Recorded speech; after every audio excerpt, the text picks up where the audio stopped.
Olá, louvado seja nosso Senhor Jesus Cristo, para sempre seja louvado, glória ao Pai, ao Filho e ao Espírito Santo, como era no princípio, agora e sempre. Amém. Queridos irmãos e irmãs, paroquianos da nossa paróquia Nossa Senhora da Abadia, Diocese de Cristalândia, aqui em Lagoa da Confusão, graça e paz unidos na fé nesse dia 11 de novembro de 2024, dessa segunda-feira, dia de São Martinho de Tours, bispo. Martinho nasceu em Pannonia por volta do ano de 316 e morreu em Cádiz, França, em 397. Filho de pagãos, revelou soldado ainda e catecúmeno. Sua caridade evangélica, dando metade de seu manto a um pobre tenente de frio, tendo recebido o batismo, abandonou a carreira militar e fundou a Ligone, perto de Poitiers, França, um mosteiro, o primeiro no Ocidente. Nele levou vida monástica sob a direção de Santo Hilário. Ordenado sacerdote, depois bispo de Tours em 372, tornou-se apóstolo das populações rurais com auxílio dos monges do grande mosteiro de Marnotiers, Tours. Uniu à comunicação do Evangelho uma incessante obra de promoção social dos camponeses e dos pastores. Sua obra tem destaque fundamental na história da Igreja da Gália, sob o aspecto pastoral, litúrgico e monástico. É o primeiro santo não mártir a ser venerado com o culto litúrgico.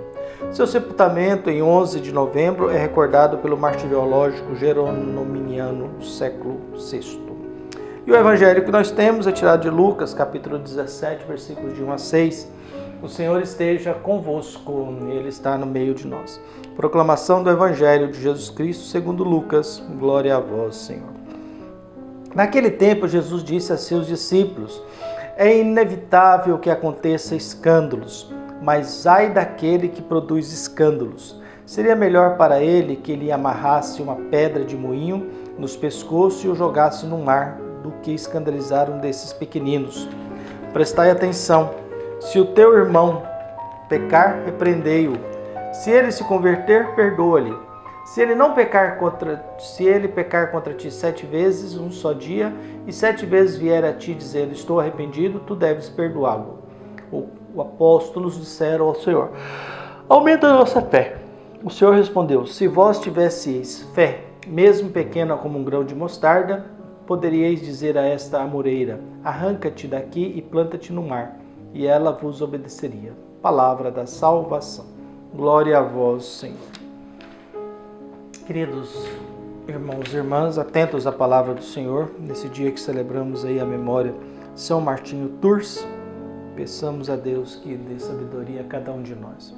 O evangelho que acabamos de ouvir de Lucas começa com uma afirmação: é inevitável que aconteça escândalos, mas ai daqueles que produzem escândalo. Escândalo é sempre uma coisa que gera um grande mal. É uma atitude humana que gera um grande mal, que foge daquilo que é a normalidade e por isso estraga a vida do outro. Em outras palavras, nós vivemos num mundo hoje em dia que há muitos escândalos. Temos escândalos na religião, escândalos nas famílias, escândalos na política, escândalos na economia. Vivemos um mundo mergulhado de escândalos.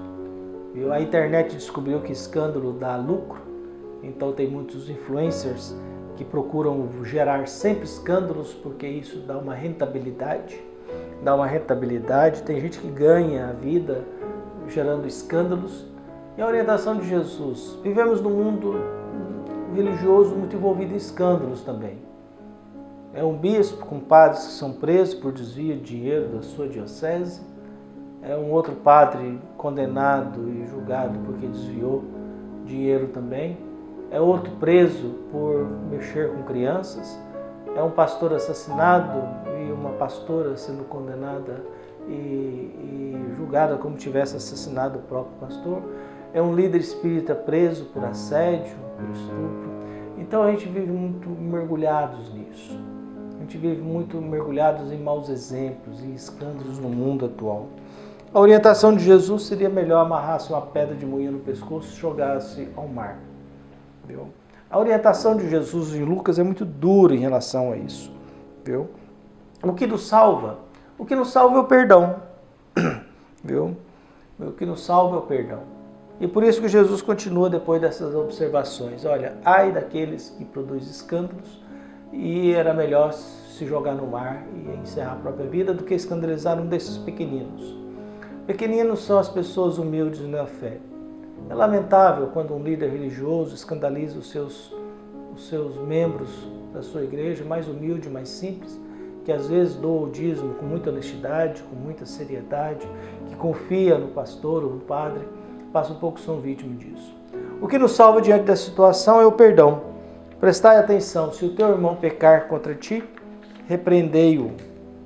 E se ele se converter, perdoa-lhe. Então, o que nós temos no Evangelho de hoje? Temos a observação de Jesus sobre o escândalo. Ai de vós que produz escândalo, gera escândalos pequenininho. Depois vem a solução, que é o perdão. Se o teu irmão pecar contra ti, chama atenção, orienta, repreendei-o. Se ele se converter, perdoa-lhe. O perdão passa por essa lógica. O perdão é algo que alguém cometeu e que ele é culpado. Diante disso, a postura é de uma orientação, de chamar atenção. Se ele se converter, perdoa-lhe. Se ele vier pecar contra ti 7 vezes, viu? E 7 vezes vier até ti dizer, eu me arrependi, eu errei, peço perdão, você deve perdoar. O perdão ele é oferecido para quem se arrepende. É uma ilusão da gente querer oferecer perdão para quem não se arrepende. Entendeu? Para quem não se arrepende. É uma ilusão a gente oferecer perdão para quem não tem nenhuma vontade de ser perdoado. É a mesma coisa que você dar comida para quem não quer comer. E o Evangelho de hoje nos traz isso, essa dinâmica da lógica do perdão. A observação sobre o escândalo, depois temos o perdão que exige da pessoa que quer ser perdoada uma manifestação de conversão, viu? E depois o pedido final, aumente a nossa fé. E aí Jesus diz, se você tivesse fé do tamanho de um grão de mostarda, você poderia dizer a essa moreira, levanta-te e se planta ao mar, e ela faria isso. Por isso hoje nós temos o escândalo, temos o perdão e temos a fé. Que a fé nos evite gerar escândalos para que a gente possa perdoar. E ser perdoados também quando a gente não conseguir fazer aquilo que nós deveríamos fazer. Ou quando a gente se equivocar diante da vida. Um abraço, até mais.